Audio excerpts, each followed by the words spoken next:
देखिए, वृत्त उस बिंदु का बिंदु पथ होता है जो किसी स्थिर निश्चित केंद्र के चारों तरफ एक नियत दूरी के बिंदुओं के सभी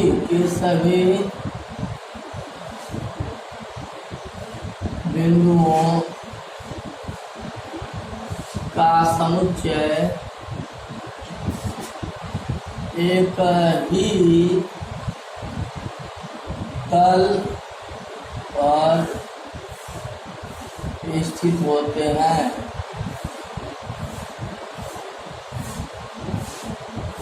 देखिए, वृत्त उस बिंदु का बिंदु पथ होता है जो किसी स्थिर निश्चित केंद्र बिंदु के चारों तरफ एक नियत दूरी त्रिज्या के सभी बिंदुओं का समुच्चय एक ही तल पर स्थित होता है।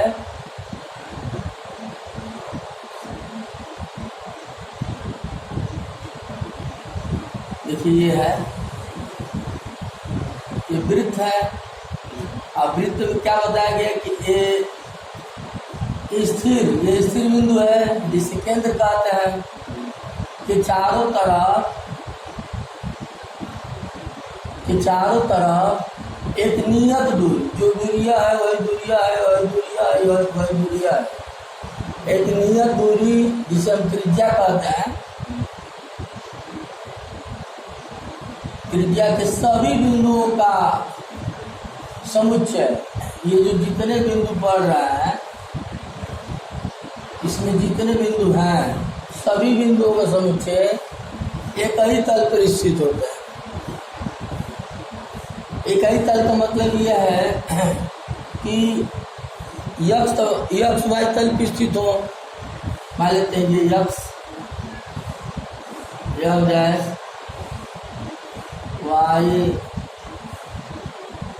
वाई डैश, या तो वह बिंदु यक्ष वाई तल पर स्थित हो, या वह सभी बिंदु जेड एक्स तल पर स्थित हो, या वह सभी बिंदु जेड वाई तल पर स्थित हो।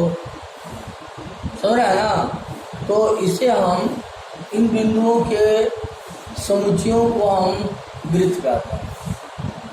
या छोटी सी बात में हम परिभाषा बता सकते हैं, नहीं ठीक है, यही सही है।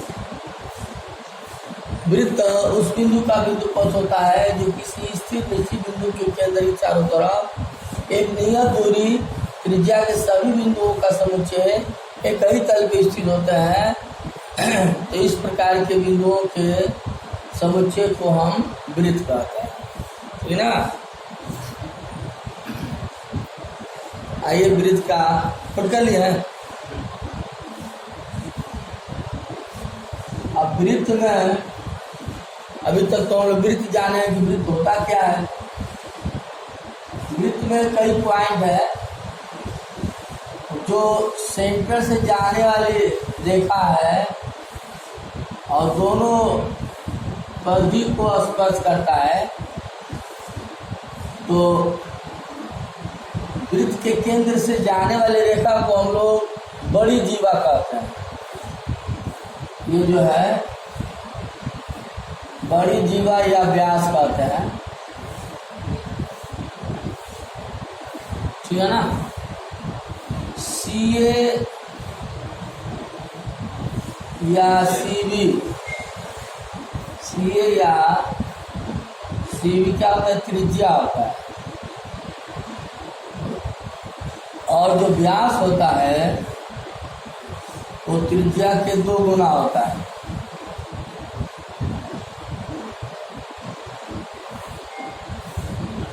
व्यास को 20 है, यह है,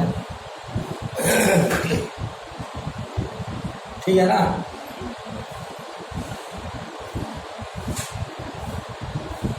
और यहाँ पर जो होता है ए सी बी टी, ये टी है।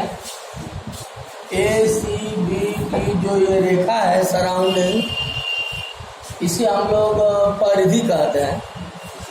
वृत्त का परिधि कितना होता है? वृत्त का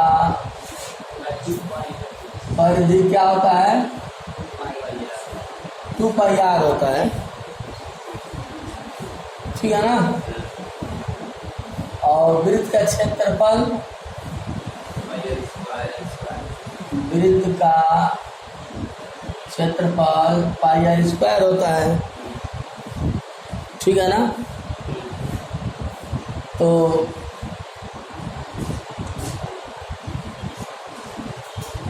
ठीक है,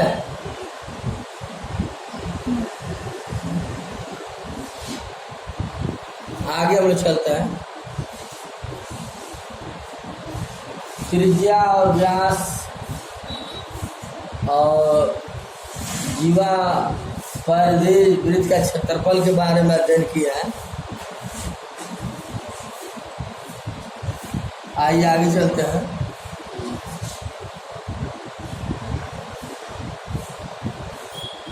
अब इसमें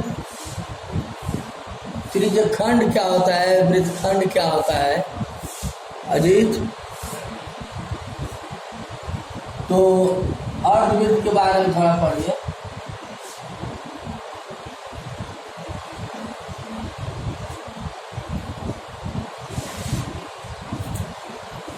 अर्धवृत्त का परिधि, अर्धवृत्त का परिधि पायर हो जाएगा, 2πr का आधा करेंगे तो पायर हो जाएगा। और अर्धवृत्त का क्षेत्रफल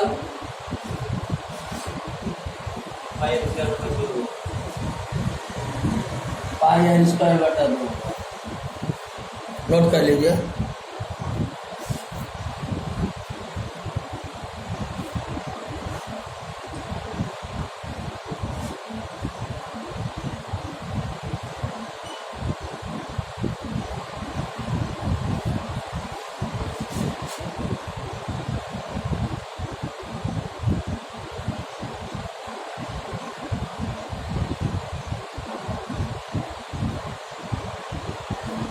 ठीक है,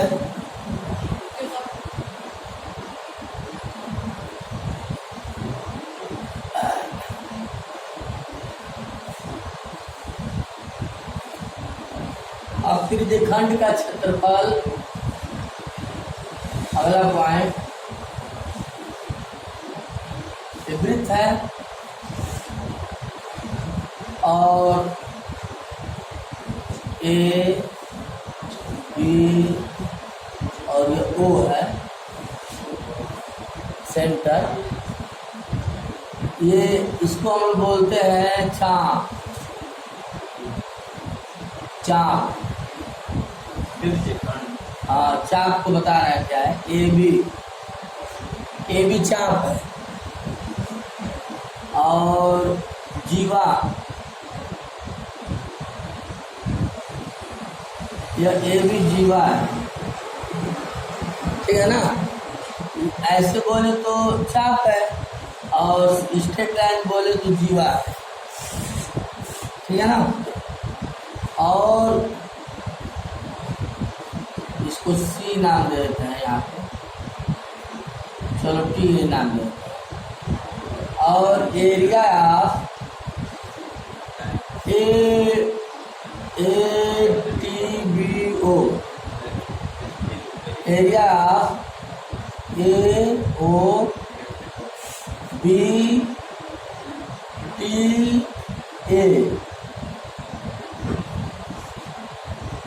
देख रहे हैं ना। एरिया AOBTA, इसको हम लोग बोलते हैं त्रिज्यखंड। त्रिज्यखंड बोलते हैं, देख रहे हैं ना, ये त्रिज्या के द्वारा आया है ना, ये क्या है, त्रिज्या के द्वारा आया है, तो इसलिए इसको हम लोग त्रिज्यखंड बोलते हैं। लिख लीजिए, त्रिज्यखंड। दूसरा, त्रिज्यखंड का क्षेत्रफल क्या होता है, ध्यान दीजिए मान सिंह, ये वृत्त का क्षेत्रफल πr² होता है। तो πr² कितने में होता है, 360 अंश में होता है। ये पूरा रुक जाए, लिखिए मत, ये पूरा जो वृत्त है तो वृत्त का क्षेत्रफल पाई आर स्क्वायर होता है ना, तो कितने अंश में होता है? सेंटर कितना कोण बनता है? हाँ, 360 अंश में। अब मान लेते हैं जो त्रिज्या है ये कितना, दोनों त्रिज्याओं के बीच का कोण कितना है? थीटा है। तब area A O B T A का क्षेत्रफल कितना हो जाएगा? पाई आर स्क्वायर बटा 360 अंश इंटू थीटा हो जाएगा। अजीत, ये क्षेत्रफल जो होता है इसको हम लोग बोलते हैं कौन सा क्षेत्रफल? वृत्त के त्रिज्यखंड का क्षेत्रफल। और वृत्त के त्रिज्यखंड का क्षेत्रफल क्या होता है? पहले तो ये सिखाया जाता है ना कि 1 रुपया में 5 आम, तो 2 रुपया में कितना आम होगा? तो 1 रुपया में 5 आम मिलता है, तो 2 रुपया में कितना मिलेगा? 5 गुणे 2 इतना आम मिलेगा, 10 आम मिलेगा। अब पूछ दिया जाए 2 रुपया में 5 आम मिलता है, तो 3 रुपये में कितना आम मिलेगा? सुनिए, क्वेश्चन है छोटा सा, बताइए 2 रुपया में 5 आम मिलता है तो 10 रुपये में कितना मिलेगा? तो पहले एक पर निकाल, पहले एक आम का दाम निकालें। 5/2 इसके लिए कितना पे 10 पे निकालते हैं ना, बोलिए। तो कहने का मतलब यह है कि जिसको निकालना है, जिसे हमें दाम निकालना है ना, ये जिसे यहाँ पे मान लेते हैं कि 2 रुपया में 5 आम मिलता है, तो जिसको निकालना होता है उसको अंश में लिखते हैं। यानी 2 रुपये में 5 आम मिलता है तो 10 रुपये में कितना मिलेगा? तो 2 रुपया में 5 आम, तो जिसको हमें निकालना है उसको अंश में लिखे हैं। तो ये 2 × 10 525, या इसको मोटे तौर पर लगा लीजिए आप, सीधे सीधे जिसको निकालना है उसको ऊपर अंश में, तो आम निकालना है हमें, तो 2 रुपया में 5 आम मिलता है, फिर कितना में 10 रुपये में कितना मिलेगा? हाँ, 3 रुपये जितना में निकाला है गुणा कर देंगे। हाँ, तो 3 रुपया में चलिए, तो 5 के 15, 15/2 कितना मिलेगा? 7.5 तो नहीं, 7 अब मिलेगा।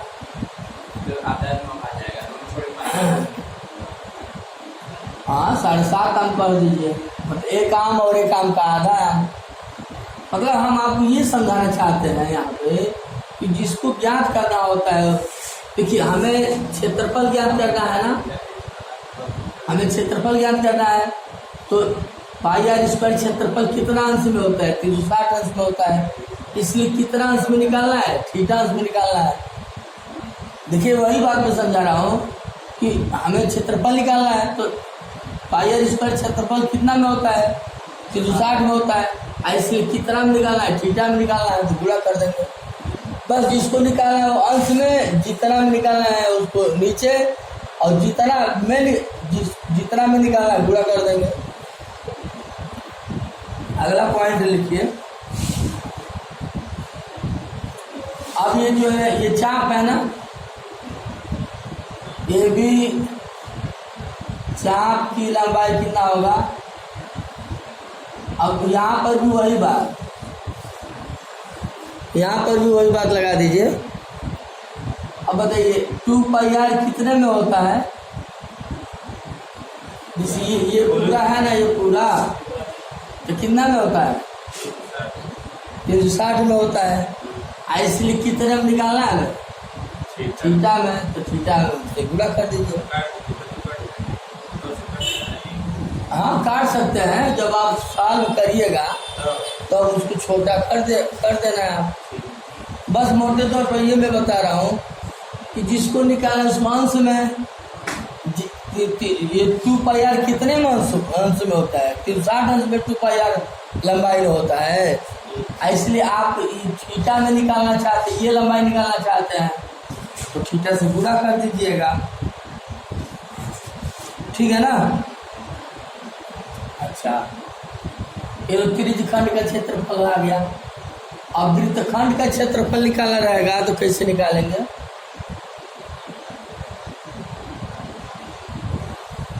वृत्तखंड का क्षेत्रफल, तो देखिए वृत्तखंड क्या है, ये है। हाँ, शेष बचा। वृत्तखंड, वृत्त का जो भाग बचता है उस वृत्त के शेष भाग का क्षेत्रफल को हम लोग वृत्तखंड का क्षेत्रफल कहते हैं। तो अब जो है ये त्रिज्या है तो ये भी त्रिज्या होगा, ठीक है ना। तो ध्यान दीजिए, हमें किसका क्षेत्रफल निकालना है? अंकित, यहाँ नाम देते हैं क्यू। वृत्तखंड कौन है बताइए हमको? एरिया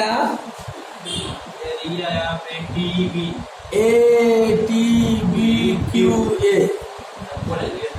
हाँ, उसको बंद कर दीजिए। एरिया ATBQA,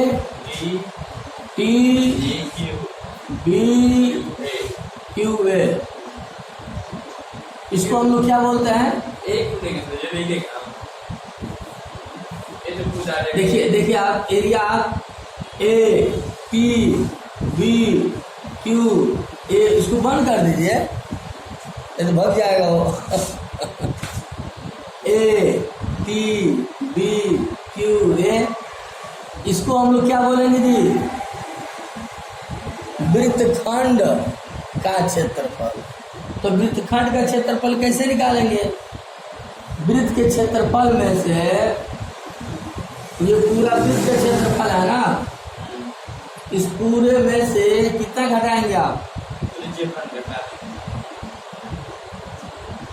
तो इसमें भी दो बात है, ये लघु है। ये चलो पहले किसका निकालना चाहते हो? दीर्घ का। दो वृत्तखंड दो है ना, एक बड़ा वाला एक छोटा वाला, क्यों? तो ऐसा करिए आप, हाँ ध्यान दीजिए। चलो मैं दीर्घ वाले का क्षेत्रफल निकालता हूँ। दीर्घ वाले का क्षेत्रफल, तो दीर्घ वाले का क्षेत्रफल यहाँ तो लघु वाला हेडिंग लगा दिया है। चलो लघु का ये लघु है। एरिया ATBQA लघु है। तो ऐसा करिए आप कि इसका क्षेत्रफल हम लोग निकालें त्रिज्यखंड का। अजीत, त्रिज्यखंड का क्षेत्रफल कितना निकाले बताओ? देखो एरिया ATBOA, ये क्या है? त्रिज्यखंड है। एरिया, इसको मिटा देते हैं।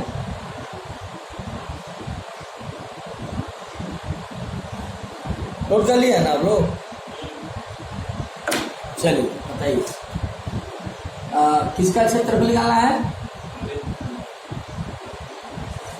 वृत्तखंड का क्षेत्रफल। वो अभी कौन सा वृत्तखंड?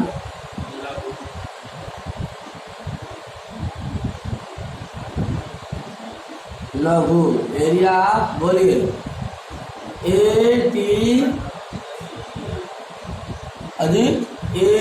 ATBQA। चलो तो क्या करेंगे आप? क्या करेंगे?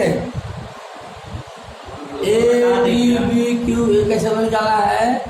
एरिया ATBOA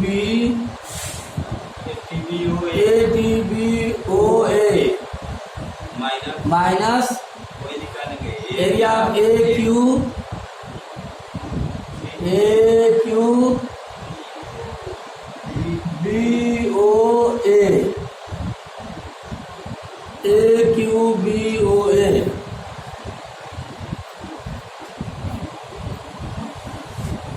ठीक है ना?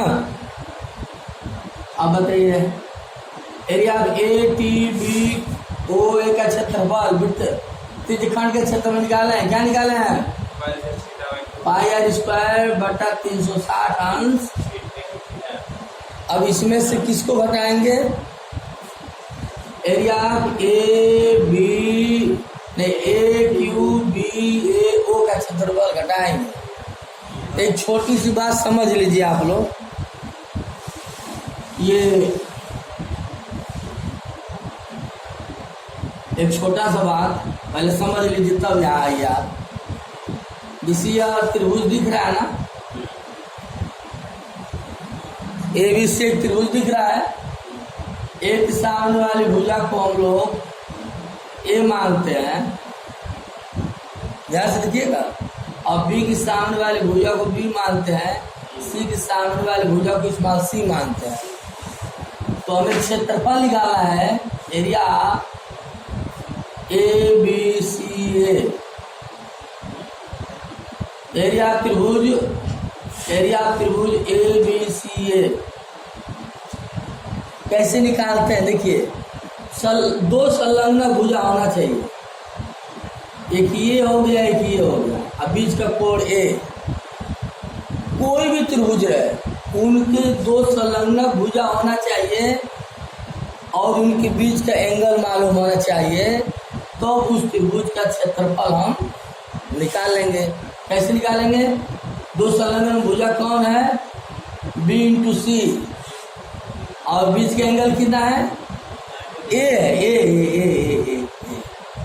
तो ए नहीं लिखेंगे, ए के साथ साइन ए लगा देंगे और दो से भाग कर देंगे। या कोई जरूरी नहीं कि यही दोनों संलग्न भुजा, हम इन दोनों संलग्न भुजा को भी ले सकते हैं। एसी हो गया ना। अब बीच का एंगल कितना है? बी, तो सिर्फ बी लिखेंगे इस तरह से, उसके साथ साइन बी लगाते हैं, अब बटा 2 से भाग कर देते हैं। फिर या क्या हो जाएगा? ए और बी हो जाएगा ना संलग्न भुजा, ए बी।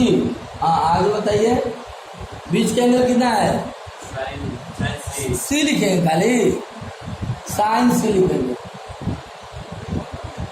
ये इसको आप पहले नोट कर लीजिए, मतलब किसी भी त्रिभुज का क्षेत्रफल इसी फार्मूले से निकालते हैं। दो संलग्न भुजा मालूम हो और उन दो संलग्न भुजा के बीच का कोण मालूम रहता है, तो उस त्रिभुज का हम क्षेत्रफल निकाल लेंगे।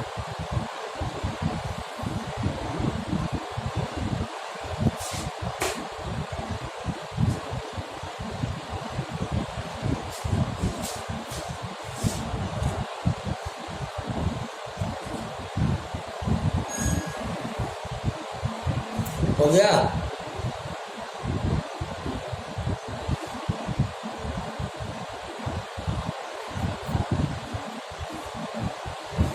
देखिए, अब हम लोग यहाँ पर अध्ययन कर रहे थे, वृत्तखंड का क्षेत्रफल निकाल रहे थे। एरिया ऑफ ए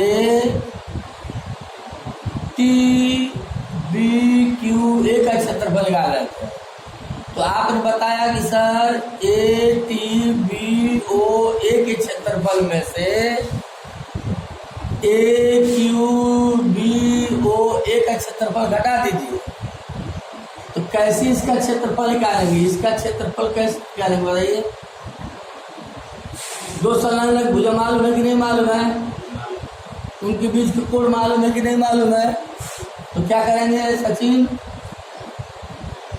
दो संलग्न भुजा कौन कौन है? आर गुणनफल टी का, आर गुणनफल आर क्यू भी ले सकते हैं ना? नहीं, ये भुजा है, भुजा मतलब त्रिज्या, और बीच का कोण कितना है? तो थीटा नहीं लिखेंगे, साइन थीटा लिखेंगे, और कितना से भाग कर देंगे? 2 से भाग कर देंगे। तो अभी भी जो क्षेत्रफल आया है वो किसका क्षेत्रफल आया है? ये आया है, ये। इसको हम लोग बोलते हैं वृत्तखंड का क्षेत्रफल।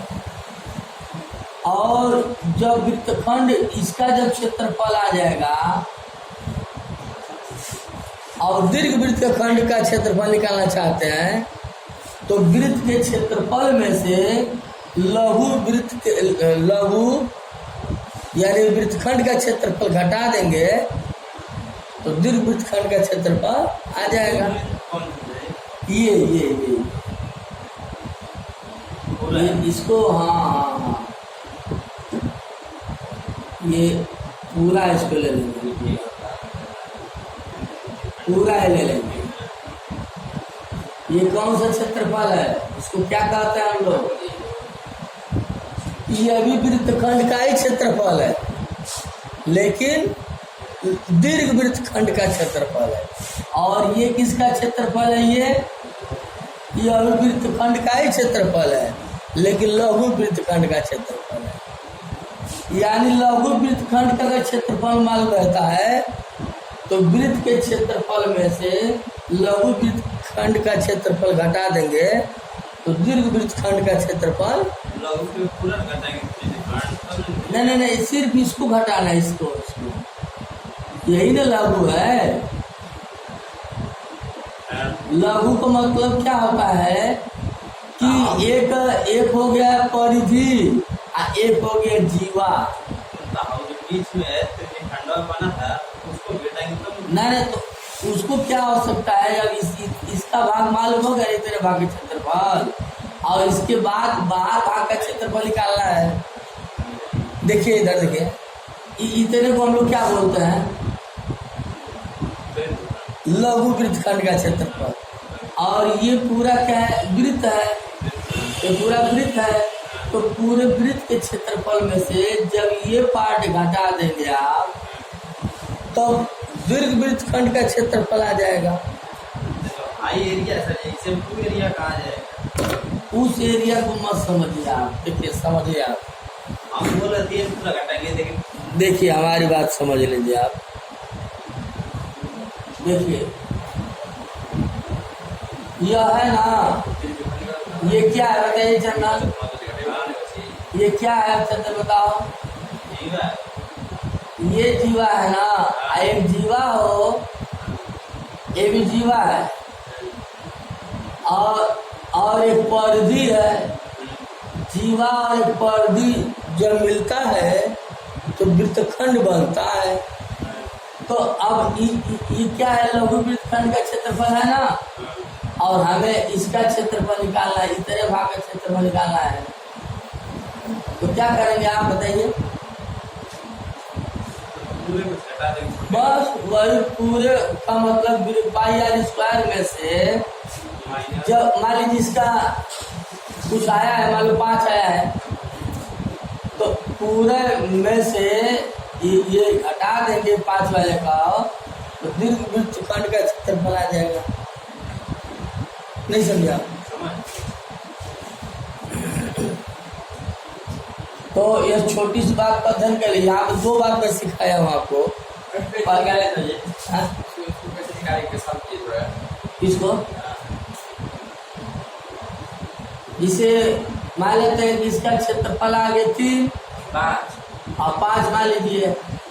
अब वृत्त का क्षेत्रफल मान लीजिए है 17। कुछ भी मालूम है होगा ही ना, अभी उससे न्यूमेरिकली हम लोग बात करेंगे। तो मैं माना हूँ कि 5 है, मान लीजिए 17 है वृत्त का क्षेत्रफल और 5 है लघु वृत्तखंड का क्षेत्रफल। तो दीर्घ वृत्तखंड के क्षेत्रफल कैसे निकलेगा? 17 में से 5 घटा देंगे, ठीक है ना? ये तो मैं माना ही ना हूँ 5 और 17। अभी न्यूमेरिकली हम लोग बात करते हैं, अभी थ्योरेटिकली हम लोग बात कर रहे हैं। बात कई तरह से होती है जी, एक थ्योरेटिकली होती है, दूसरा न्यूमेरिकली होती है, तीसरा प्रैक्टिकली होती है, चौथा ग्राफिकली होती है, पांचवा अनुमानतः होता है, छठवां न्यूमेरिकली होता है, सातवां लॉजिकली होता है, आठवां डिस्क्रिप्टिव होता है, नौवां शॉर्ट ट्रिक होता है। एक बात की कई बात होता है। एक बात को 7-8 प्रकार से जब पढ़िएगा। अब देखिए, अभी ये तो मैं थ्योरेटिकली नहीं दे रहा हूँ, अभी इसको मैं क्लास 9th या 10th को मैं पढ़ाता, तो मैं वहाँ डिराइव करके बताता कि यही क्यों होता है, क्यों, तो थ्योरेटिकली हो गया, वो डेरिवेशन हो गया। कि अभी आप पूछ देंगे कि सर क्यों यहाँ साइन है, क्यों नहीं यहाँ tan लग रहा है, तो उसका हम डेरिवेशन करते हैं ना। क्योंकि आप लोग कंपटीशन के विद्यार्थी हैं, तो आपको डेरिवेशन करना नहीं है एग्जाम में। लेकिन वही 9th का ही बच्चा हो या 10th का बच्चा हो या इंटरमीडिएट का बच्चा हो, तो उनको डेरिवेशन करके बताना पड़ता है कि सर 2 संलग्न भुजा ही और उनके बीच के एंगल का साइन का आधा ही उस त्रिभुज का क्षेत्रफल होता है। अब मैं डिराइव करता, वृत्त का क्षेत्रफल पाई आर स्क्वायर ही क्यों होता है, पाई आर स्क्वायर होता है ना, tan 2 पाई आर स्क्वायर होता है ऐसे, आखिर यही क्यों होता है, तो इसको भी मैं डिराइव करता हूँ समाकलन विधि से। आप लोग पढ़े होंगे इंटर में, आपके सर जी बताया होंगे लोग, समाकलन विधि से वृत्त का क्षेत्रफल निकालते हैं लोग डेरिवेशन करके। तो ये सब पॉइंट है। आइए हम जो है अगली कड़ी में बात करते हैं, तो है ना, यही है इसका। अब हम न्यूमेरिकली बात करते हैं, क्यों, अब हम लोग न्यूमेरिकली बात करते हैं। नोट कर लीजिए इसको, आप लोग नोट कर लिए हैं, यही निकाले हैं। चलिए अब आप लोग को क्वेश्चन वृत्त से संबंधित जो भी पूछना है, अब एक आध क्वेश्चन पूछिए तो जरा, कहीं से भी वृत्त से संबंधित कहीं से भी क्वेश्चन पूछिए, क्योंकि पूरा थ्योरी में दे दिया। हाँ हाँ ठीक है, भैंस है तो ये खूंटा से बांध दिया गया है, ठीक है। और क्या था, उसकी त्रिज्या है एक 7 सेंटीमीटर। हाँ हाँ बहुत अच्छा।